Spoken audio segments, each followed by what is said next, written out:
ಎಲ್ಲ ವೀಕ್ಷಕರಿಗೂ ನಮಸ್ಕರಿಸುವಳಾಗಿದ್ನೆ. ವೀಕ್ಷಕರೇ, ಇಡೀ ಟೋಟಲ್ ಪ್ರಪಂಚ ಹೆಂಗ್ ಸೃಷ್ಟಿಯಾಯಿತು, ಯಾವ ಕಾರಣಕ್ಕಾಗಿ ಸೃಷ್ಟಿಯಾಯಿತು, ಯಾವ ರೀತಿ ಸೃಷ್ಟಿಯಾಯಿತು, ಈ ಒಂದು ಕುರಿತಾಗಿ ನಾವು ತಿಳಿದುಕೊಳ್ಳೋಣ ಇವತ್ತಿನ ಸಂಚಿಕೆಯಲ್ಲಿ. ವಿಜ್ಞಾನಿಗಳು ಹೇಳ್ತಾರೆ 1773 ಕೋಟಿ ವರ್ಷಗಳ ಹಿಂದೆ ಈ ಲೋಕವನ್ನು ಸೃಷ್ಟಿಸಲಾಗಿದೆ ಅಂತ ಹೇಳ್ತಾರೆ. 1989ರಲ್ಲಿ ನಾನು ಈ ಲೋಕಕ್ಕೆ ಒಂದು ಸಂದೇಶವನ್ನು ಕೊಡ್ತಾ ಇದ್ದೀವಿ. ಆ ಸಂದೇಶವೇನಾಗಿದೆ ಅಂತಂದ್ರೆ, ಒಂದು ಶಬ್ದದ ಮೂಲಕ ಈ ಲೋಕವನ್ನು ಸೃಷ್ಟಿಸಲಾಗಿದೆ ಅಂತ ಹೇಳಿ ನಾಸಾ ವಿಜ್ಞಾನಿಗಳು ನಮಗೆ ತಿಳಿಸುತ್ತಾರೆ.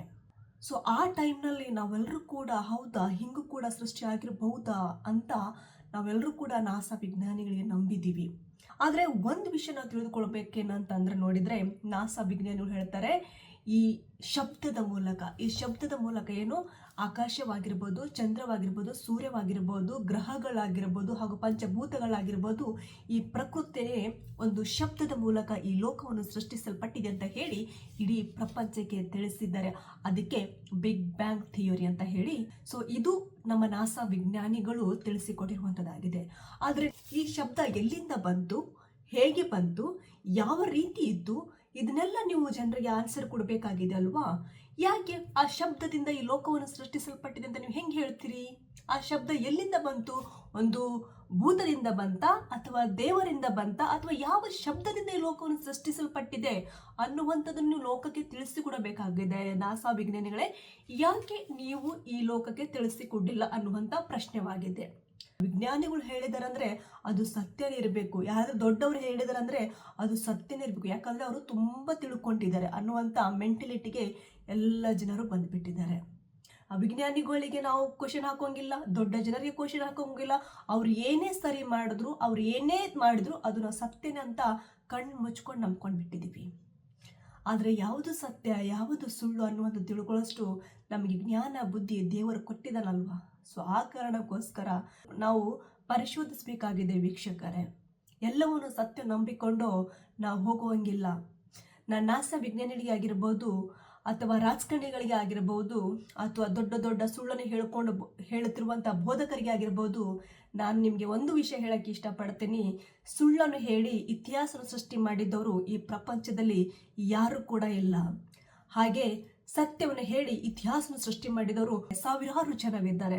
ಸೊ ಸುಳ್ಳಿಗೆ ಅಲ್ಲಿ ಜಾಗ ಇರುವುದಿಲ್ಲ. ಇದನ್ನು ನೀವು ಅರ್ಥ ಮಾಡಿಕೊಂಡು ಲೋಕಕ್ಕೆ ತಿಳಿಸಬೇಕಾಗಿದೆ. ಯಾವುದು ಸತ್ಯ, ಯಾವುದು ಸುಳ್ಳು ಅನ್ನುವಂಥದ್ದು ಪ್ರಪಂಚಕ್ಕೆ ತಿಳಿಸಲ್ಪಟ್ಟಿದೆ. ಅಮಾಯಕ ಜನರು ನಿಮ್ಮನ್ನು ನಂಬುತ್ತಾ ಇದ್ದಾರೆ ಅಂದ್ರೆ ಅದರಲ್ಲಿ ನೀವು ಹೇಳಿರುವಂಥದ್ದೇ ಸತ್ಯ ಅಂತ ನಂಬುತ್ತಾ ಇದ್ದಾರೆ. ಸೊ ಆ ಕಾರಣಕ್ಕೋಸ್ಕರ ಯಾವ ಪಂಡಿತರಾಗಿರ್ಬೋದು ಅಥವಾ ರಾಜಕಾರಣಿಗಳಾಗಿರ್ಬೋದು, ಸತ್ಯ ಹೇಳಿ ಇತಿಹಾಸನ ಸೃಷ್ಟಿ ಮಾಡಿ, ಸುಳ್ಳನ್ನು ಹೇಳಿ ಇತಿಹಾಸನ ಸೃಷ್ಟಿ ಮಾಡಲಿಕ್ಕೆ ಹೋಗಬೇಡಿ. ಇದು ದೇವರು ಮೆಚ್ಚುವನಲ್ಲ.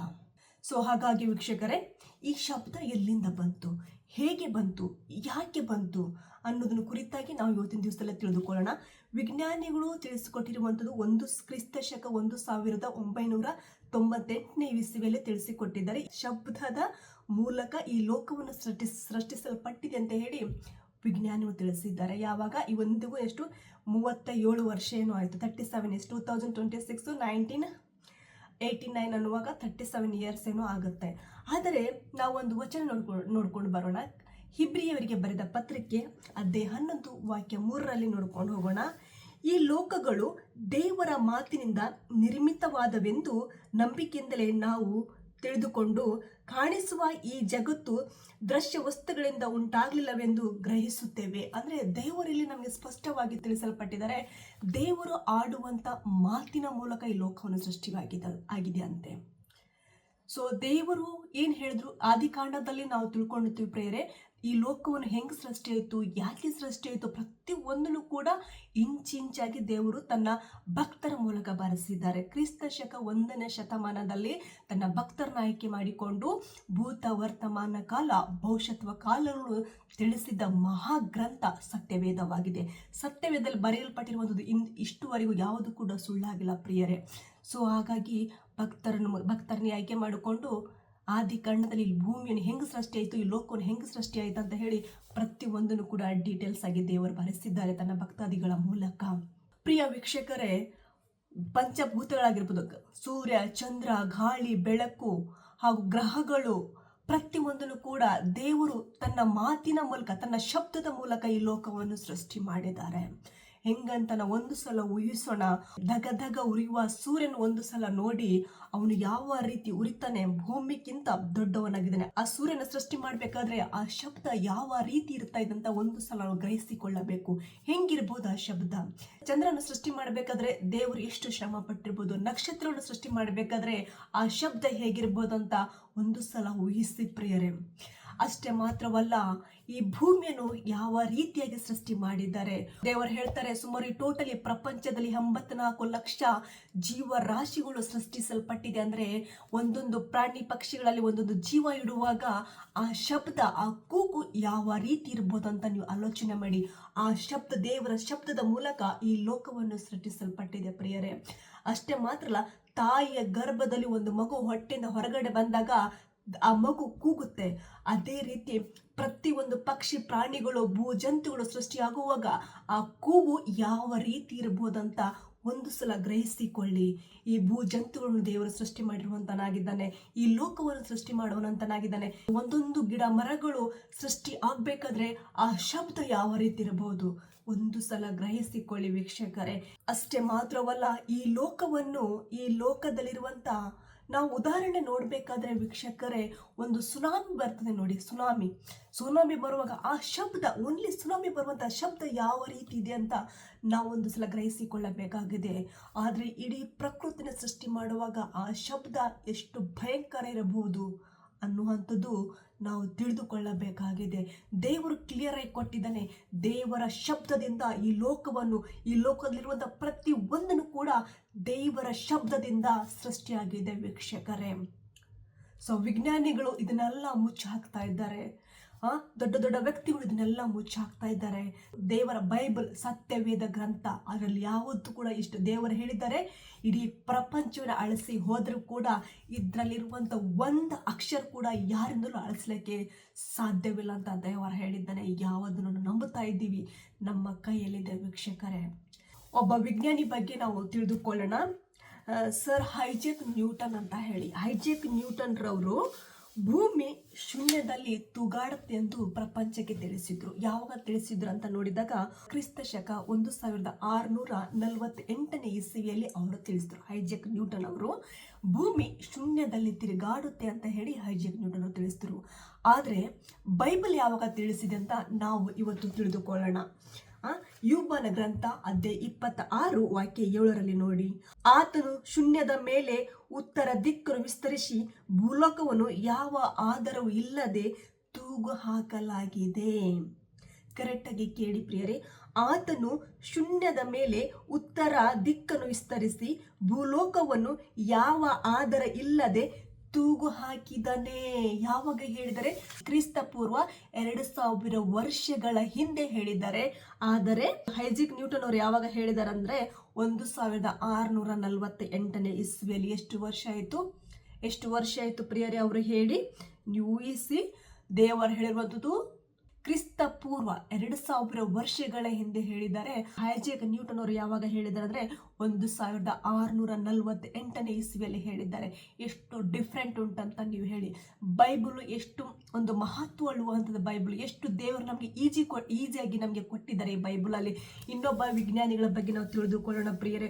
ಕ್ರಿಸ್ತ ಶಕ 1543ರಲ್ಲಿ ನಿಕೋಲಸ್ ಕೋಪರ್ನಿಕಸ್ ಭೂಮಿ ಶೂನ್ಯದಲ್ಲಿ ಕದಲುತ್ತೆ ಅಂತ ತಿಳಿಸಿದ್ರು. ಯಾವಾಗ 1543ರಲ್ಲಿ ಈ ಭೂಮಿಯನ್ನು ಶೂನ್ಯದ ಮೇಲೆ ಕದಲುತ್ತದೆ ಅಂತ ತಿಳಿಸಿದ್ರು. ಆದರೆ ಕ್ರಿಸ್ತ ಪೂರ್ವ 2000 ವರ್ಷಗಳ ಹಿಂದೆ ಯೋಬನ ಗ್ರಂಥದಲ್ಲಿ ತಿಳಿಸಿದ್ದಾರೆ. ಅಧ್ಯಾಯ 9 ವಾಕ್ಯ 6ರಲ್ಲಿ ನೋಡಿ ಪ್ರಿಯರೇ. ಭೂಲೋಕವನ್ನು ಸ್ಥಳದೊಳಗಿಂದ ಕದಲಿಸಿ ಅದರ ಸ್ತಂಭಗಳನ್ನು ನಡಗಿಸುತ್ತಾನೆ. ಅರ್ಥ ಆಯ್ತಾ ಪ್ರಿಯರೇ? ಭೂಲೋಕವನ್ನು ಸ್ಥಳದೊಳಗಿಂದ ಕದಲಿಸಿ ಅದರ ಸ್ತಂಭಗಳನ್ನು ನಡಗಿಸುತ್ತಾನೆ ಅಂತ ಹೇಳಿದ್ದಾರೆ. ಬೈಬಲಿಗೆ ಇವತ್ತಿನ ದಿವಸ ಹೇಳ್ತಾರೆ ಇದೊಂದು ಮತಕ್ಕೆ ಸಂಬಂಧಪಟ್ಟಂತ ಬೈಬಲ್ ಅಂತ ಹೇಳ್ತಾರೆ. ಇದೊಂದು ಜಾತಿಗೆ ಸಂಬಂಧಪಟ್ಟ ಅಂತ ಬೈಬಲ್ ಅಂತ ಹೇಳಿ ಮುದ್ರೆಯನ್ನು ಹಾಕಿಸಿದ್ದಾರೆ. ಯಾವುದು ನಂಬಬೇಕು ಅನ್ನುವಂಥದ್ದು ನಮ್ಮ ಕೈಯಲ್ಲಿದೆ ಪ್ರಿಯರೇ. ನಾವು ನಿರ್ಧಾರ ಮಾಡಬೇಕಾಗಿದೆ. ಯಾರೋ ಏನೋ ಬಂದು ಹೇಳ್ತಾರೆ ಅಂತ ಹೇಳಿ ಅದನ್ನು ನಂಬಿಕೊಂಡು ಹೋಗುವಂಥದ್ದಲ್ಲ, ಪರಿಶೋಧಿಸಬೇಕು. ಪ್ರತಿಯೊಬ್ಬರಿಗೆ ಜ್ಞಾನ ಕೊಟ್ಟಿದ್ದಾನೆ, ಬುದ್ಧಿ ಕೊಟ್ಟಿದ್ದಾನೆ, ಪ್ರತಿಯೊಬ್ಬರಿಗೂ ಎಲ್ಲವನ್ನು ಕೊಟ್ಟಿದ್ದಾನೆ. ಸೊ ನಾವೆಲ್ಲರೂ ಕೂಡ ಪರಿಶೋಧಿಸಬೇಕಾಗಿದೆ. ಸೊ ಆ ಕಾರಣಕ್ಕೋಸ್ಕರ ವೀಕ್ಷಕರೇ, ಯಾರೇ ಏನೇ ಹೇಳಿದ್ರು ಕೂಡ ನಂಬಾರ್ದು. 100 ಸಲ ಆಲೋಚನೆ ಮಾಡಿ ಅದು ಸತ್ಯನ ಸುಳ್ಳ ಅಂತ ಪರಿಶೋಧಿಸಿ ಆಮೇಲೆ ನಂಬಬೇಕಾಗಿದೆ ಪ್ರಿಯರೇ. ಇನ್ನೊಬ್ಬ ವಿಜ್ಞಾನಿ ನೋಡೋಣ. ವಿಜ್ಞಾನಿ ಅಂತ ಹೇಳ್ತಾರೆ, ಕ್ರಿಸ್ತ ಶಕ 1610ರಲ್ಲಿ ಗೆಲಿಲಿ ಅನ್ನುವಂಥ ವ್ಯಕ್ತಿ ಏನು ಮಾಡಿದ್ರೆ ಟೆಲಿಸ್ಕೋಪ್ ಅನ್ನು ಕಂಡುಹಿಡಿತಾರೆ. ಟೆಲಿಸ್ಕೋಪ್ ಅನ್ನು ಕಂಡು ಹಿಡಿದ ನಂತರ ಅವ್ರು ಹೇಳ್ತಾರೆ, ಚಂದ್ರನಿಗೆ ಸ್ವಯಂ ಪ್ರಕಾಶ ಶಕ್ತಿ ಇರುವುದಿಲ್ಲ ಅಂತ ಹೇಳಿ ಗೆಲಿಲಿಯ ಸುಮಾರು 1610ರಲ್ಲಿ ಹೇಳುತ್ತಾರೆ, ಕ್ರಿಸ್ತ ಶಕದಲ್ಲಿ. ಆದರೆ ಯೂಬನ ಗ್ರಂಥದಲ್ಲಿ ಬರೆಯಲ್ಪಟ್ಟಿದೆ ಏನಂತ ನೋಡಿದ್ರೆ, ಯೂಬನ ಗ್ರಂಥ ಅಧ್ಯಾಯ 25 ವಾಕ್ಯ 5ರಲ್ಲಿ ನೋಡಿ ಪ್ರಿಯರೇ. 25 ವಾಕ್ಯ 5ರಲ್ಲಿ ನೋಡಿರಿ, ಆತನ ದೃಷ್ಟಿಯಲ್ಲಿ ಚಂದ್ರನಿಗಾದರೂ ಕಳೆಯಿಲ್ಲ. ದೇವರು ಹೇಳಿದನಲ್ಲ ಪ್ರಿಯರೇ. ಆವಾಗಲೇ ಗೆಲಿಲಿಯವರು ಟೆಲಿಸ್ಕೋಪ್ ಅನ್ನು ಕಂಡು ಹಿಡಿದು ಚಂದ್ರನು ಪ್ರಕಾಶಿಸಬೇಕಾದ್ರೆ ಸೂರ್ಯನ ಶಕ್ತಿ ಅವಶ್ಯಕತೆ ಉಂಟಂತ ಹೇಳಿದ್ರು. ಆದರೆ ಯೂಬನ ಗ್ರಂಥದಲ್ಲಿ ದೇವರು ಮೊಟ್ಟ ಮೊದಲೇ ತಿಳಿಸಿದ್ದಾರೆ ಏನಪ್ಪ ಅಂತ ನೋಡಿದ್ರೆ, ಚಂದ್ರನಿಗೆ ಸೂರ್ಯನ ಅವಶ್ಯಕತೆ ಇದೆ. ದೇವರು 2000 ವರ್ಷಗಳ ಹಿಂದೆನೆ ಬೈಬಲಲ್ಲಿ ಒಬ್ಬ ಭಕ್ತನ ಮೂಲಕ ಬರೆಸಲ್ಪಟ್ಟಿದೆ. ಯೂಬನ ಗ್ರಂಥದಲ್ಲಿ ಬರೆಸಲ್ಪಟ್ಟಿದೆ ಪ್ರಿಯರೇ. ಯಾವದನ್ನು ನಂಬುತ್ತಾ ಇದ್ದೀವಿ, ಯಾವನ್ನು ನಂಬುವುದಿಲ್ಲ ಅಂತ ನಾವು ನಿರ್ಧಾರ ಮಾಡಬೇಕಾಗಿದೆ. ಇನ್ನೊಬ್ಬ ವಿಜ್ಞಾನಿ ಪ್ರಿಯರೇ ನೋಡಿ, ಕ್ರಿಸ್ತ ಶಕ 1910ರಲ್ಲಿ ಮಿಲ್ಟನ್ ಕೋವಿಸ್ ಹಾಗೂ ಕ್ರಿಸ್ತ ಶಕ 1990ರಲ್ಲಿ ಜಾಕ್ವಿನ್ ಉಷ್ಕರ್ ಇವರು ಭೂ ವಾತಾವರಣದಲ್ಲಿ ಚಂದ್ರನಿಂದ ಋತುಗಳು ಏರ್ಪಡುತ್ತವೆಂದು ತಿಳಿಸಿದ್ರು.